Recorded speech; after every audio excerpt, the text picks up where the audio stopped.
is that it's not driver driven. There is a button to press to get them into the correct mode. It's just how late they hit it, I guess. Yep. So hitting their marks, it's Audi, the 8 car right now, being serviced. Having trouble opening that door. Oh dear, we've got a problem there. Can't get in to get Ollie Jarvis his bottle changed and things. Wow. Okay. So what they're doing there, actually, that's the safe release if the car gets into an accident, and they seem to be taking it off at the hinges where the door is fulcrumed. Lovely slow-mo here, replay of that was our AM leader. This is our pro leader.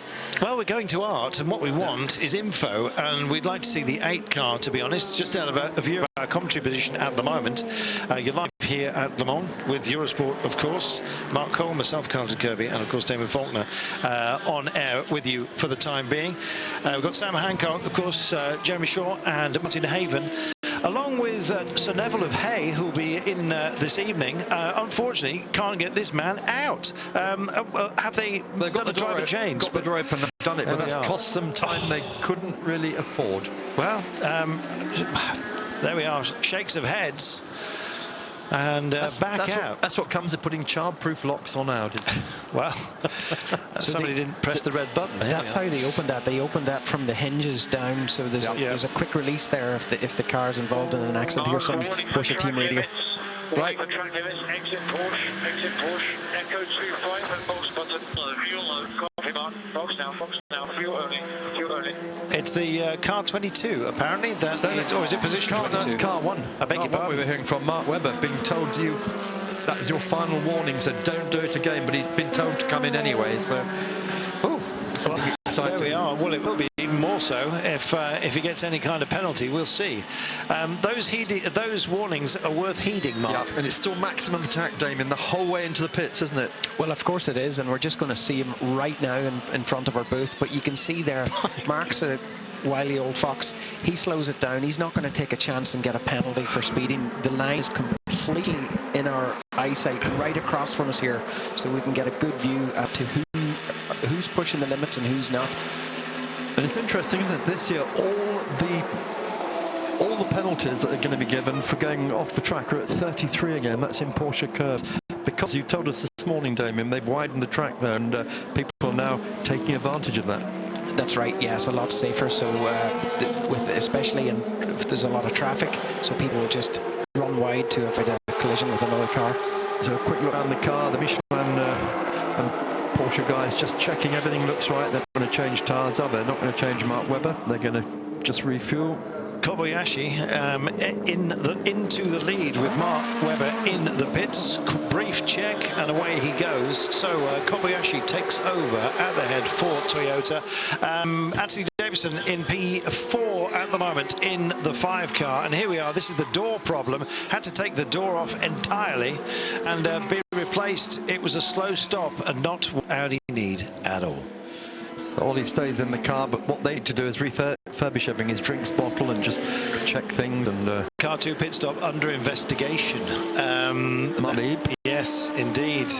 Not quite sure. Too many attending to the vehicle. There may have been too many hands upon it. We will wait and see what sanction comes, but they'll be looking at the replay.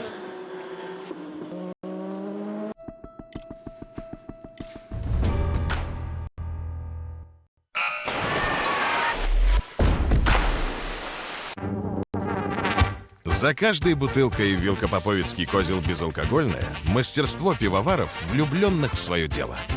Здесь мы вертимся, как белка в колесе. Работаем со вкусом. Несем груз ответственности. Для того, чтобы не хвастаться мастерством, а наслаждаться им вместе со всеми. Велкопоповицкий козел безалкогольное. Наслаждайтесь нашим мастерством.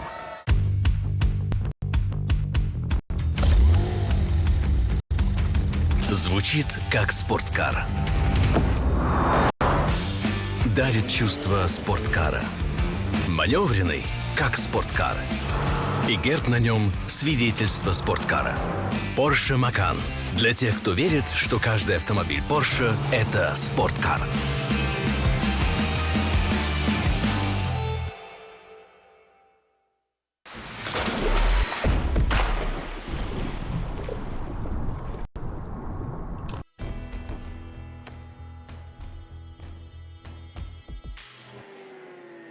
into the last corner.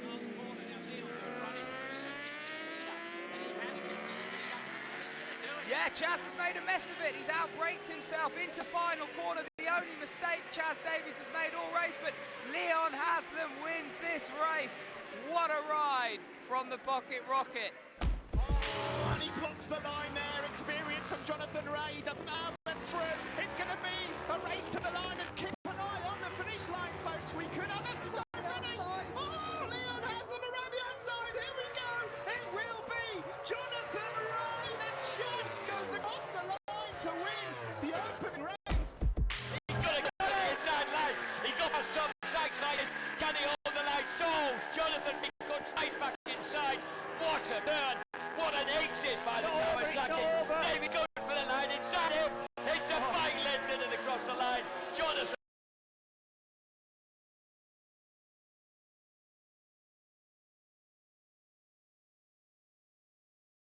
In 2015, he's going to go hot into the heaven again.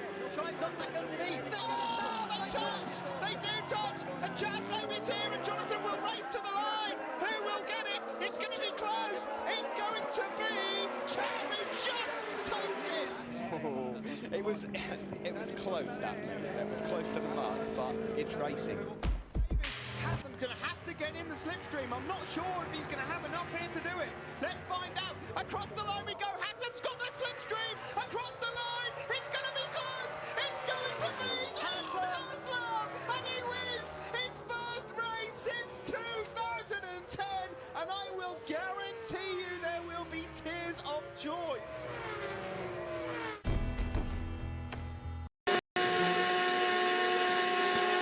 Well, welcome back to Eurosport Live at Le Mans. Here we've just gone past 8 o'clock in the evening. This is Mark Lieb in the number 2 Porsche, who was lying in second place briefly while his teammate Mark Webber made his stop. He just went out before this car came in, but at the moment it's Kobayashi leading for Toyota overall, and it's another Japanese leading LMP2 as well, so that's looking very good for Ryo Hirakawa. He's driving in the by DDS Racing Reika, which is entered by Pierre Thierry himself, who drives it along with Matthias Besch, and out comes the number 2 car after a nice trouble-free stop there, Damien.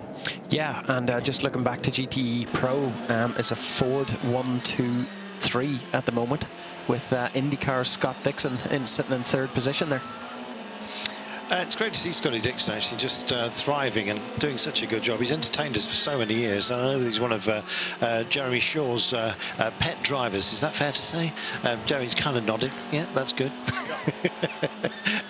Yes, very, very quick man indeed. It's Joey Hand at the moment, though. Yeah. And Ford, I guess with a 4-car challenge, Mark, something was bound to go wrong, but they're 1, 2 and 3 at the moment in Pro. Yeah, with safety and numbers, of course, so put enough cars in the race, one of them's going to finish, and hopefully one will finish ahead. Joey Hand, I mean, I remember him from his BMW days for a long, long time in America, but he's made the change now and been a very, very good addition to Ford's crew. Stefan Mucker was right behind him, and as you say, Dixon in 3rd, and then the other Ford, the one that had the troubles, it's going to spend the whole race trying to catch up, and I'm not sure exactly where it is at the moment, but it's off our screens on page 3. But here's Chris Hoy then, Sir Chris Hoy, let's get that right. Edinburgh's finest. And Carlton, over to you on that. Multiple Olympic track medalist, of course. The man who, if you've ever seen Kieran racing, you will be thrilled by that. It's the only motorsport element of track cycling, incidentally. There's a Derny. I think it's about 35 cc's, and it paces the riders up and then releases them with 2.5, 3.5 laps to go. And Chris Hoy, absolute master of it. You've got to have some extremely strong legs. He's got a strong head on him as well, as Ari continues just to thread it through the field right now.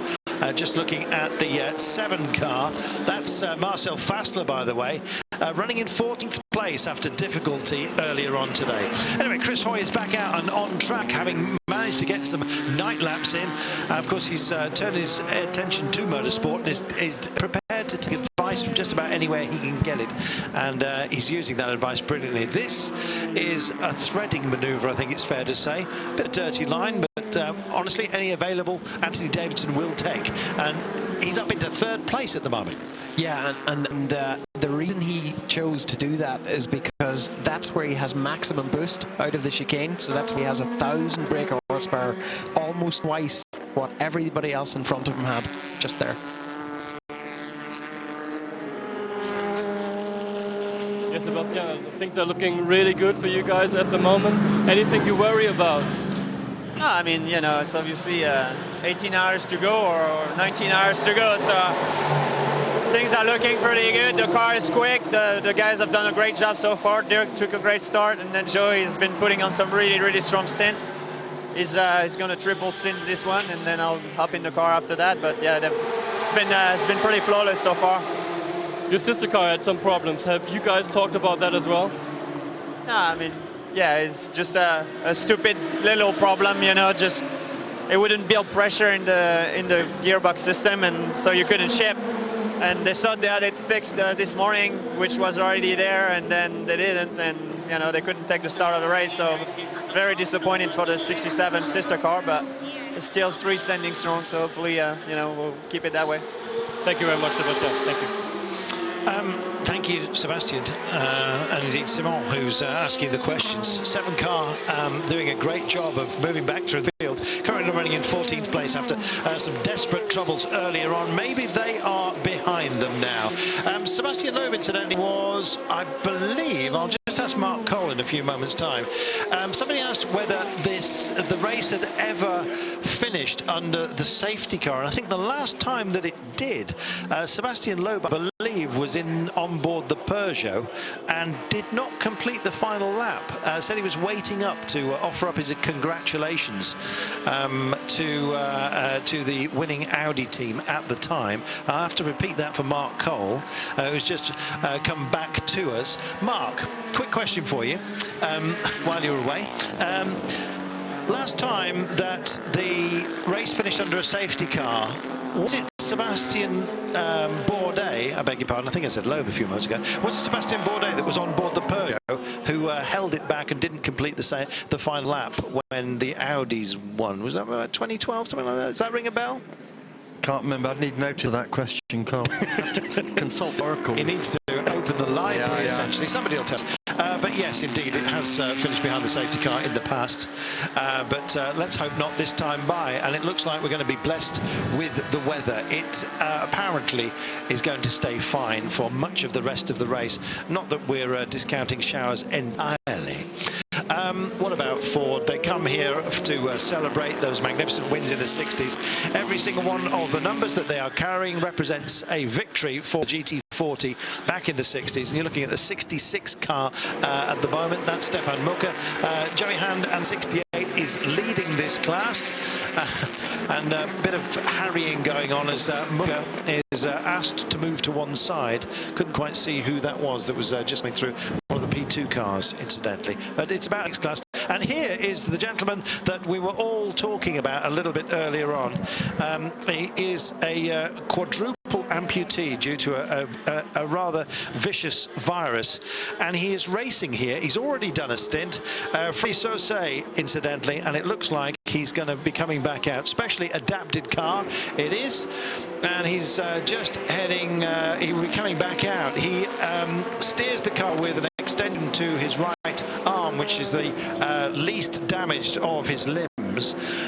There is indeed an inflation system underneath the seat, underneath his seat, so if he has an accident and there happens to be a fire, then the car can help him to eject and roll essentially away from the vehicle. So the safety issues have been dealt with. But also Tanso Mbouve, who will be driving that car as well, the entire adaptation which has been imposed upon the vehicle, the SRT 41 for Freddie Sarthe, can be removed and it becomes a regular car.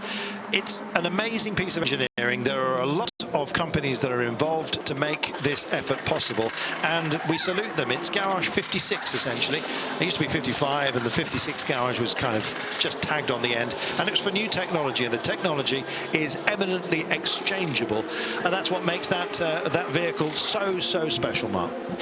Here we are, Ford then, Pride of America here, just refueling, driver changes, and one of the big things about this has been the number of Americans here at Le Mans, and we've got one sitting between us at the moment, John Favre.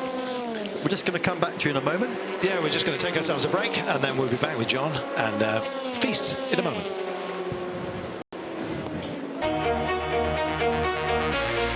Завтра в прямом эфире на Евроспорт 2. Route du Sud. 5-й этап.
Welcome back to Eurosport Live at Le Mans. It is now nearly 8:15 in the evening. Long shadows appearing here around the circuit, and everything looking good at the moment, with Toyota leading from Porsche and Toyota. We're going down to the pits for a quick interview, then we're going to have one ourselves in the cabin.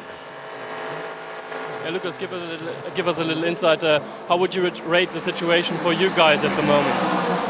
We just had a small problem. We're running 5th place now. I think the car is running okay, stable. We are not the quickest, but the pace is good. There is still 19 hours to go, so there's a lot of road ahead. We can be confident that we have a good team behind. You mentioned the small problem, something, what was wrong? Something that could occur again? I didn't see, no, there was something wrong with the door. They changed it, so now the car is running perfectly again. You heard, you saw the problem with the other car. Did you guys talk about that in your group as well? Sorry, I didn't get it. The problems with the other car you had with the turbo. Is that something you discussed on the number 8 car as well? No. Okay, thank you very much. Thanks, Lucas. Thank you for that, Simon. Lucas de Grassi then just filling us in on how progress is going.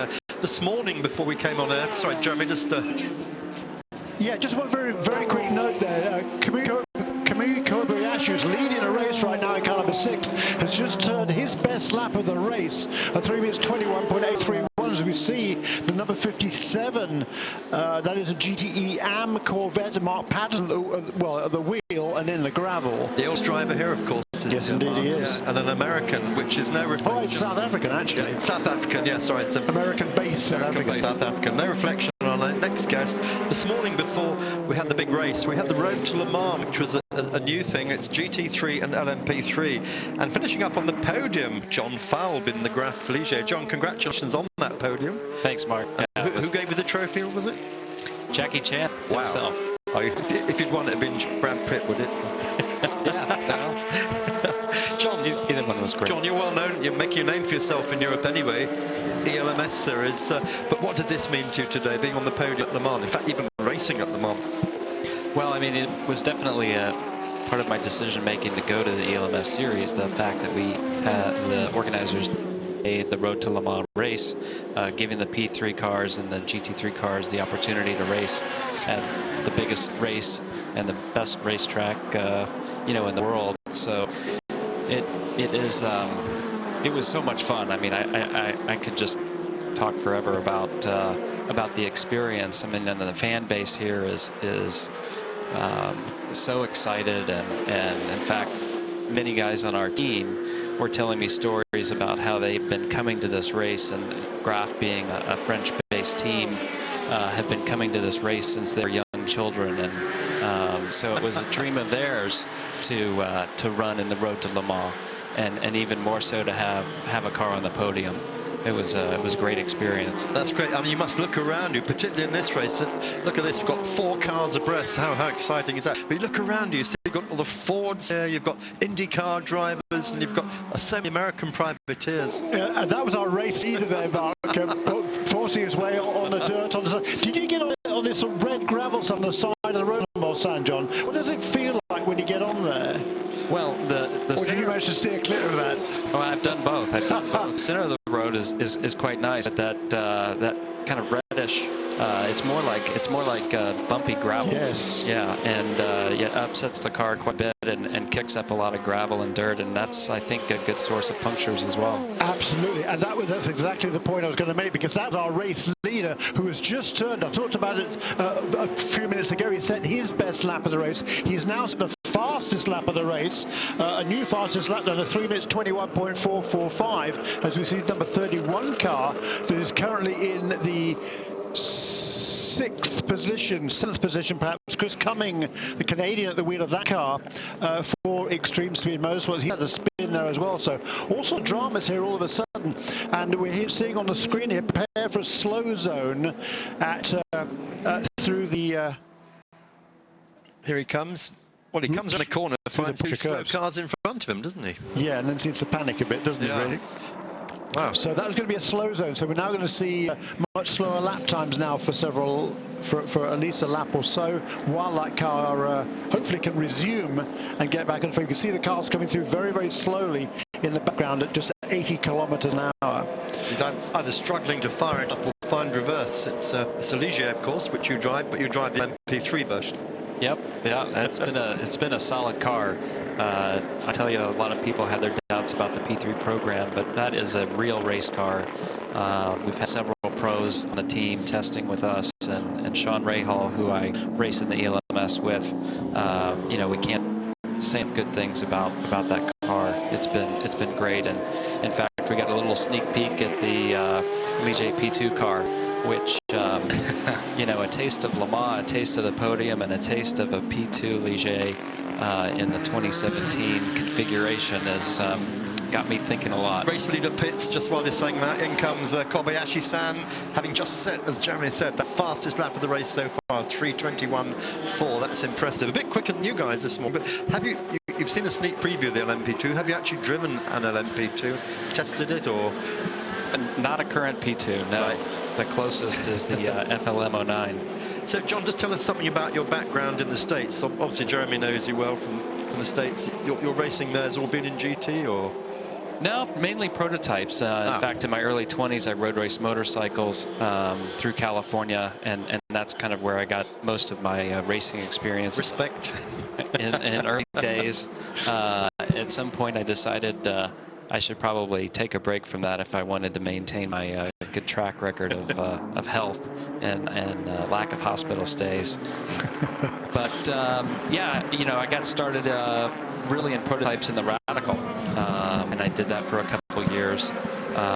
And had success there, and then for the last 2 years I was driving prototype lights in the IMSA series, development series, and won the Masters Championship there both years, along with some drives. Rear puncture or something broken at the back? Yeah, that was a car. That's the one that spun, wasn't it? Yeah, it looks like maybe his right rear suspension had broken. Yeah. Maybe when it had that spin, maybe it was over the curb, or so Chris has got a whole lap to do, of course. That's the problem. Well, yeah, it was surprising because the incident was over at the Porsche curves, but he's driven past the pit entrance now and is going down through the Donut curves and down through the Forest S's down there towards Turch Rouge. So yeah, he's got a long way to go. And that car was running in the top 6 in the class, so that's going to be a lot of time lost for that car number 31. So John, you've been watching the progress in this race. I mean, obviously, you know what they're doing, these big boys up the top, because you've raced to yourself in prototypes now. But who are you putting your money on for 3 o'clock tomorrow afternoon? I mean, the number 1 car is obviously very strong.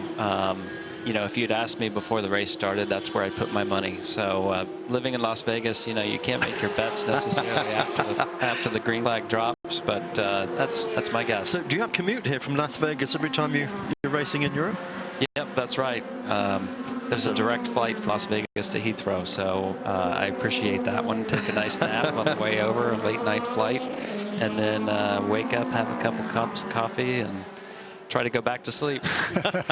Now, John, you've raced a couple of years now in the Coupetage Prototype Lights Championship powered by Mazda, which is kind of the road to 24, one of the Mazda ladder systems in America. They also have a great open wheel ladder system as well, the Mazda Road to Indy. But you've also done some races in PC. Now you're racing over here in LMP3. What's your kind of goals here from here on?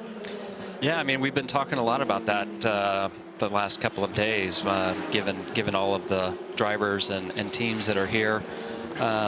At the start of the season, I wanted to do 2 years of P3 and learn the car, and that's still the plan. And then look to do some P2 drives and either an ELMS, or maybe even do some WEC races.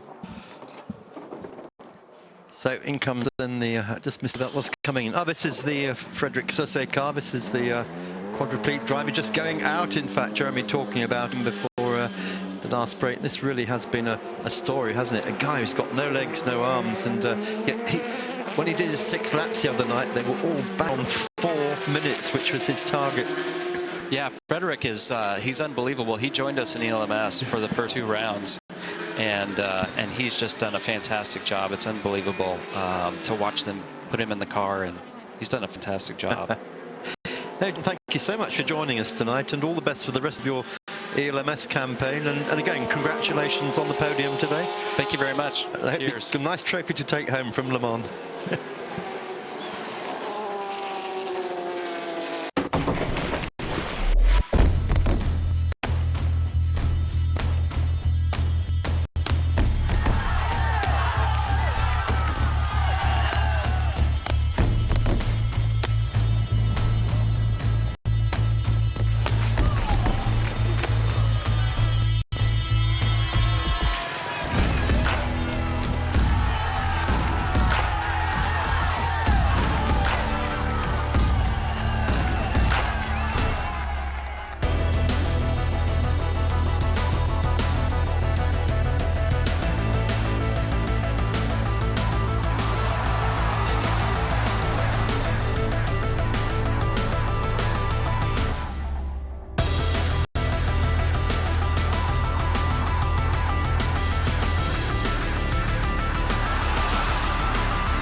Welcome back. Nice to have you on board with us here, along for the ride, and we've got 18.5 hours to go. It's quite remarkable, is it not? Every time you put those numbers in your head, 24 hours of full-on racing, essentially a sprint race. You have to nurse it, though. Mark Webber not doing that at the moment. He's called for not respecting track limits on a number of occasions. Mike, eclectic Mick, apparently. Not sure why, but anyway, Mike, he said how far over the line is considered exceeding the track limits. So Mark, car 88 is on track with the blue lights. Car 88, 84, car 84. Damien. Yeah, on the track limit, it's 4 wheels over the white line, so the track is defined by 2 white lines, one at either side of the track, and they don't like you going 4 wheels over. However, on the, like for example, the Mulsanne straight, you can see loads of times where the LMP1s, especially the hybrids, go off onto there's a dotted white line, because that's a public road during the day normally. You see them going into the hard shoulder. Now they go in there by choice. They don't really want to go in there, but of course when there's a gaggle of GT cars and even the LMP2s in front of them, and they really have no choice when there's no available lane, because that's the time where they have double the power just when they're coming out of one of the chicanes. Well, just looking at the Signatech Alpine, qualified third quickest, and some issues here. Not quite sure what the issue was, Mark, but slow change for them so far anyway. Oh, just here we go. It's the second placed LMP2 car there, I think, for a scheduled stop. It was indeed. My mistake, I beg your pardon. I thought there was a delay, but black and white warning flag for 38 car, again for abusing track limits, zone 6, extraordinarily specific. And the marshals are the ones that are reporting those cars which are abusing the track limits. Mark Webber did so well, he did so in setting the fastest lap. Not quite sure. His last lap a second slower than Kobayashi, and in fact a 3:21.445 for Kobayashi on lap 81. That was 3 laps ago while you were busy doing your interview. No, we talked about it, right? We not bad though, eh? Yeah, we've got some more news on Porsche GT, the fact that GT cars, this race really is going away from them. We talked about Kevin Estrie's car having a stone through the radiator. Now we're told that Fred Makovicky has lost 12 minutes having the rear left upright replaced due to sheared off drive pegs, Damien. Wow, yeah, that's unusual. You don't often see, both Porsches having such poor luck. But obviously, there's another 18.5 hours to go. It may be going the wrong way for them at the moment, but at least there's a bit of time still to go. Yes, indeed. Just looking at Porsche, they are 1 and 2 in the GT AM class. Kamathias is leading with Al-Kabaisi in second place. Terrific for them, to be fair, that a design which is, we mentioned earlier on, is coming to the end of its life, still clearly alive and kicking, Mark. Yep, yes, very much so. That's going to run and run, isn't it? Dunlop Motorsport telling us some of our teams have now quadruple stinted their soft and medium tyres. That's around 3 hours per set. Feedback on the tyres when you can. Feedback on the tyres when you can. Do they do one more thing? I'm not sure. I don't know. High speed stuff is still okay. The low speed stuff, I have less grip for sure. There's a tire thing, but I think we have to wait until the end of the stint to see the comparison. Copy Mark. 5 laps to go on this stint. 5 laps to go. He's asking about tyre longevity, down to the driver, whether it's his call as to what grip levels he's got. He saw as well the insect life. It takes flight about this time. It's when the Swifts come out and the fast vehicles as well, collecting what can only be described as many tens of thousands of little life forms, I'm afraid. They dare not use the wipers at a moment such as this, but visibility, you can understand why they build in so many tear-off strips, and in fact it's insect life that is the most problematic issue, particularly around about this time. Well, absolutely. Also, there's oil and other sorts of fluid that comes up, and bits of rubber that actually bounces off the windscreen and will cause it just a little rubber mark. So all of that sort of stuff. But this particular point in the evening as well, with the sun setting, is particularly difficult. Now, Mark Leib's just been given a warning on screen for not respecting track limits. Guess where? 33. It's Porsche curves again. Eventually, surely, someone's going to be pulled into the... I think they're going to have to. If they really are, they can't... At last it happens. Lead car, LMP2, 26. Will Stevens in the Orica has, in fact, he's been called in. He was leading, he's been called in, he's got a drive-through penalty. And guess what? It's starting to happen. Yeah, that was for refueling of the engine on, nothing to do with pit limits. So the guy who is in zone 33, I think his clipboard is full of crosses next to various vehicles, and they are imposing it. Here we are. Car 26 getting onto his marks. He's sponsored by Bic, I think. What? He's had a close shave, has he? There we are. Webber is our leader for the time being. Kobayashi running in second place. It's Mark Leib, so it's Porsche, Toyota, Porsche. And Ollie Jarvis has control of the 8 Audi. Update on the other Audi, the 7 car. It's up to 8th place. It just shows you the kind of retrieval pace with a focused team and a determined one as well, Mark. They're making good progress in that second Audi. Yes, they are indeed. We're still watching the 26 car, then the G-Drive car, which of course Will Stevens was parachuted into. Will in Formula 1 last year, so I mentioned that word, Damien, in Formula 1 last year with Manor, and of course then had to come across into sports car racing. He's loving every moment of it, but he has been loaned to G-Drive for this weekend. There's been some changing going on there. That car will have to come back in again and take that penalty for refueling with the engine on. So, not served just for the time being. Kobayashi still with the fastest lap. As we said, that was 4 laps ago. As we actually get into full night, just as we get into full night, some drivers really enjoy it. There are some that actually believe you get more vision at night. It's almost like you're acclimatized to it. And of course, the lights, the illumination here, absolutely sensational. It's the twilight areas going into the night and indeed coming to dawn that can be problematic. Well, absolutely. But on the factory, the lights that they use these days are incredible. They're just beyond belief. They're designed actually in a way that there's no dips or heads. They're just on. They do have a flash system that they can flash and warn drivers that they're about to lap, or indeed about to try and pass, to try and put them off. But Audi have they use some sort of a laser technology, which is really, really good. Almost sounds offensive, but we wish them well with it.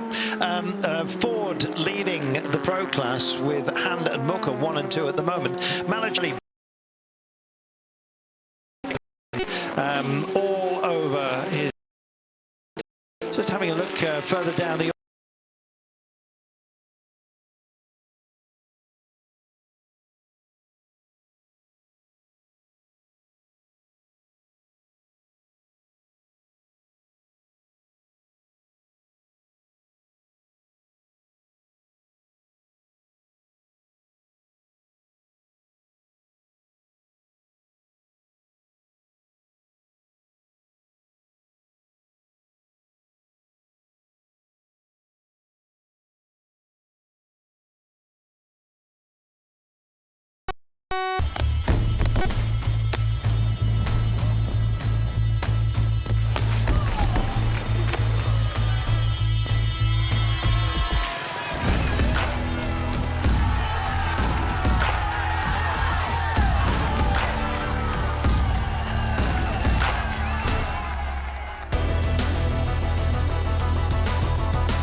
Welcome back, Sir Chris Hoy. Well, he's a big peddler, as I'm sure you know. Well, he's managed to fold himself into this vehicle. He's doing a terrific job. 3 minutes and 50 is his average lap time, so about 3-4 seconds down on the class leader, Hirakawa's time, but still doing a fantastic job. Great to see Sir Chris here. Somebody popped into W. Smith and bought him a track day experience for Christmas. I made that bit up, but he did go and have a go at a track day and very much liked it. And he has been a favoured son, I think, ever since then. He has gone on to terrific things. Kind of associated himself with the GT Academy as well. But British GT, LMP3, he's in terrific shape. Superbly enthusiastic and indeed prepared to listen and learn, and he says this is a learning curve, and I guess nowhere more focused than right here. And Toy at the moment, and the 25 car solid top 10 within the LMP2 class. And indeed, it's great to see Sir Chris circulating and doing a great job. Here he is into traffic right now, on board with Sir Chris as we speak. Quick flash of the lights, and through he goes. Great effort, Damien. Yeah, absolutely. Great effort. That's the fantastic Porsche curves that he's just going through at the moment. Unfortunately, just that shot is breaking up, but there's a slower LMP2 that's holding him up there, so he's just going to do the LMP1 thing and drive right around the outside of him. There he is. A great job. I mentioned the fact that he was a multiple medalist, but I used to enjoy him in Kirin racing more than just about anything else. A proper battle, and of course as a result it's a Japanese form of racing, and he's found very much a home with Nissan, and one of their favourite sons, I think it's fair to say, Mark. Yes, very much so. And the Nissan Academy, of course, now its 7th year, and it's been such a successful operation, that hasn't it? Thrown some great champions, but for some reason, Damien, they dumped their champions at the end of last year. The people who won Blanc Pan Series, 2 of the 3 of them, who were there along with Alex Buncombe, they were dropped. And welcome to Le Mans. Well, of course, Nissan went through a big change, didn't they? I mean, they were here last year in LMP1s, and you know, they stopped that program early as well. And we just saw Darren Cox, who was the Nissan team leader, if you like, and he's also moved up pastures new. So a lot of change in Nissan for this year. Yep. And of course, the one thing that's missing is the Nissan LMP1 cars. Nor do we have any Nissan GT cars. So of course, they haven't built a GTE car as such, but that's made up for with all the engines we got here, which have got the badge of Nissan on them. Yeah, of which there are quite a few, aren't there? In LMP2. Actually, if you're into your Nissans, there is a secret museum. I don't know why it's secret, actually, but it is. You're not supposed to tell them that. Oh, yeah, it's a secret. But Mark Cole has been there and has had several stroll about it, and enjoyed himself roundly, Mark, I think fair to say. Oh, very much so, yeah. Roundly indeed. The original Skylines are there, and the Sylvias, the Cedrics. I mean, how do you call a Nissan a Cedric? Get away with it. Yeah, I don't know. But anyway, no, great manufacturer Nissan. They've always been very proactive, and it's only 2 years ago that Andy Palmer, who was then boss of Nissan UK, said we will win Le Mans outright in 2 years, and he's been eating those words ever since. He's now moved on to Aston Martin. He said nothing to do with me. There we are. Just enjoying some pictures from earlier on today. It was a miserable and indeed a wet start, Mark, but when we finally got underway and going, a joy to behold. Yes, it was, and so many Hollywood heroes here. Brad Pitt, Jackie Chan, we had Keanu Reeves, we had Pat Dempsey himself, and of course the star of them all, Jean Todt. Why is he not in Baku? He put the Baku Grand Prix on him to clash with Le Mans, but he turns up at Le Mans. How do you get around that one? Baku life, Baku reality. He's French, isn't he? Who? Who are you talking about? Who are you talking about? You've lost us, David.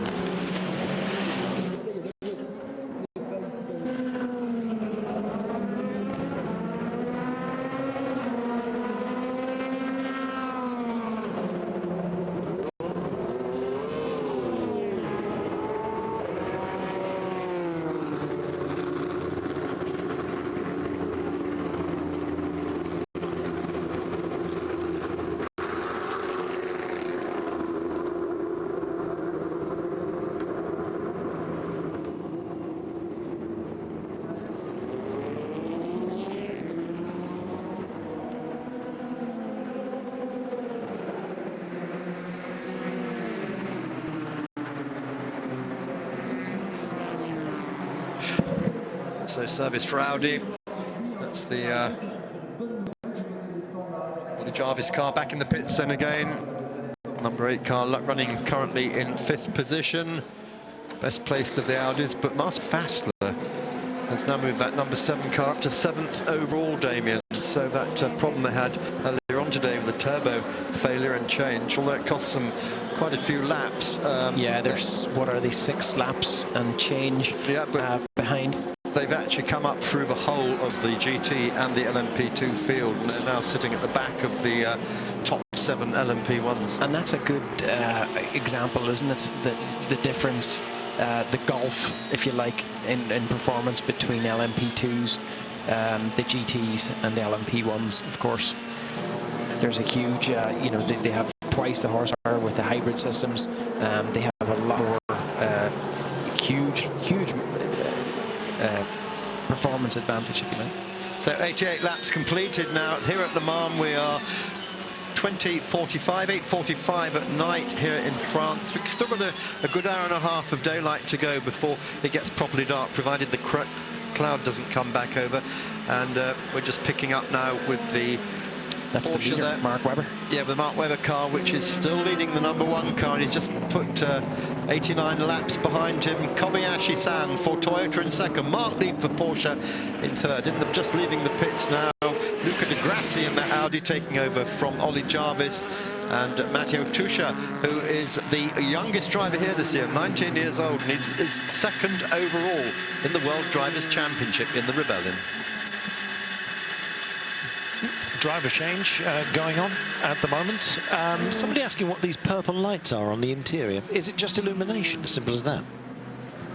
You missed it. I just missed it, but yeah, they do have. They will be illuminated at night. Oh yeah, they're LEDs just to light up the cabin. Simple as. Simple as. Yeah, it looked like an 80s disco in there. They're probably very expensive. They forget nothing at all. And you mentioned about the LED headlights. Of course, the big factors about these headlights is they are incredibly light, and I mean light in weight. They take very, very little power, and they're incredibly bright. So you know you're saving weight, you're saving drain on the electric power of the car, and you're also improving what you see. And of course that will translate from Porsche and Audi, from the race cars into the road cars. You're going to see another big step in headlights in the near future. Well, of course, that just goes along with the whole theme, isn't it, of being more efficient. You know, in the whole sort of concept of racing, the way they go racing to try and retrieve energy and use that energy as propulsion. So even with the fuel they're using this year is 7.5% less per lap, yet they're still fairly fast, aren't they? We've had such an amazing, almost conundrum of a race here. It's hard to fathom how this one's going to pan out, especially with the retrieval of Audi, in my mind, to be honest. And in fact, we're heading for our 16th lead change after the next pit stop for our leader. It's just one of those races which continues to fascinate, which is why we love it so much. And with over 18 hours of racing still to go, I guess the most difficult, well, I don't guess, but I've heard that the most difficult thing to actually factor into your own mindset as a driver is when you've still got 9 hours remaining. This Kobayashi. Inquiries on the pit stops of car 2 and car 8 rise towards the decision. No further action. The inquiries on the pit stops of car 2 and car 8. No further action. There we are, inquiries of the pit stops of car 2 and 8, no further action to be taken. And what we saw there, Kobayashi was unable to get by those 2 LMP2 cars for the best part of about 300 metres. Big problems for him there, Damien. Anyway, we'll be back after the break.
Some of the main contenders for the GT Am have pitted. In fact, just on the outlap right now is Reed in the second placed Porsche, with Al-Kabaishi taking over the lead. Aston Martin of Mali Lauda is in third place ahead of the Ferrari of Segal. As far as the pros are concerned, it's Ferrari and Ford. No surprise there, I think you might say. But Ford leading with Joey Hand. Malocelli keeping him honest. Malocelli himself under tremendous pressure from Scott Dixon. Johnson also in the 66 car. So it is busy. That's how it was designed to be. And it's nice to see that there has been a little bit of an equalisation. In fact, Darren Taylor is on his outlap for the Aston Martin, running in 5th place. Nice to see that they are going well. Taylor and the Chevrolet running as well in the top 6, Mark. Yeah, and just while you're looking at that screen there, look at Johnny Adam down there in 33rd place. His first time at Le Mans, his first stint in the Aston, putting in some very, very respectable times. Well done, Johnny, there. Big problems for Kobayashi, race leader just before we went to the break. He was blocked almost the whole of the way down the run to Indianapolis by two LMP2 cars. And Damon, he lost 6 seconds on that lap. 3:23 the previous lap, 3:29 just then. He's now back to 3:24. But this is what traffic can do. Could even cost a race. Well, disconnect your cook tube, disconnect your drink tube. Copy, man. That's good news because we don't have a lot left here. Good news, he said. I haven't got long left here. Yeah, that's the leading Ford of Joey Hand, who's due a scheduled stop this lap. Yeah, that's right, Mark. I mean, what you saw there was the second part of the straight, where the LMP1 is out of hybrid power at that stage. Just has about as much power as the LMP2, but crucially was in the draft, but there was 2 cars wide, so they had nowhere to go. So you just have to play the traffic, don't you? Thread the needle, and Kobayashi keeping out of trouble but costing time. Bernard in second place. Kobayashi owes us a pit stop at the moment. That's going to come in a moment, I'm sure. The Porsches and the Audis have now all made 7. So has Ant Davidson and the other Toyota. So Kobayashi eking out that fuel. Still only 6 stops. So Joey Hunter just about to hit his marks. I think he was actually running on vapours. He basically said, good news, it's getting a bit close. That could mean any tyres, you name it, or indeed even his own fatigue levels. But these guys are all indeed athletes. This is the changeover. Outlaps for Malocelli, Dixon and Johnson. This will be an important change. Yeah, absolutely. There's Sebastian Bourdais getting in with those glasses. Very easily spotted, isn't he? Great driver, safe pair of hands. He'll be just chomping at the bit to get out here. It's always lovely to jump into a class-leading car. When he was racing in the United States, Champ Car, they used to call him the Sea Bass. Do you know why that is?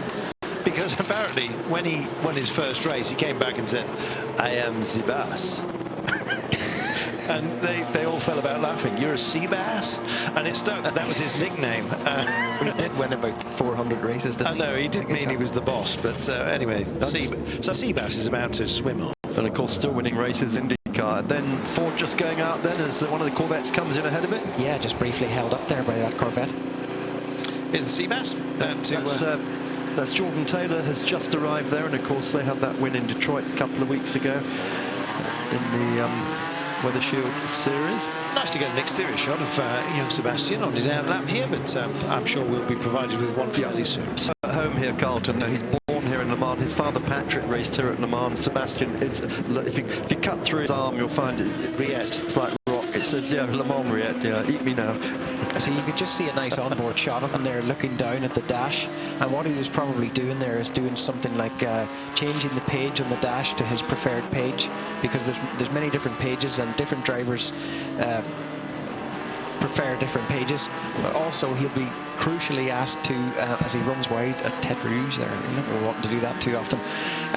As the sun sets, your favourite page? Crucially, the team will be requesting him to reset the fuel. Right, there are a lot to do, particularly on the outlap, and you better make sure it's a quick one. Well, absolutely, yeah. I mean, you're going from the pits all the way out into this traffic, into the race. You know, he'll be well prepared for it, of course, but yeah. 18 hours remaining. Is that a joke? No. Yeah, there one of the chicanes designed to slow everyone down here. Remind me, what is the speed record down here from Werner Racing? Oh, Velta Racing. Sorry, Velta, yeah. Yeah, Velta Racing. That was something 252 miles an hour in the WR. Over 400 kilometres an hour. That's what they wanted to break 400, yes, and that was an absolutely bonkers effort. After that, they put the chicanes in. Enough of that, man. Yeah, they taped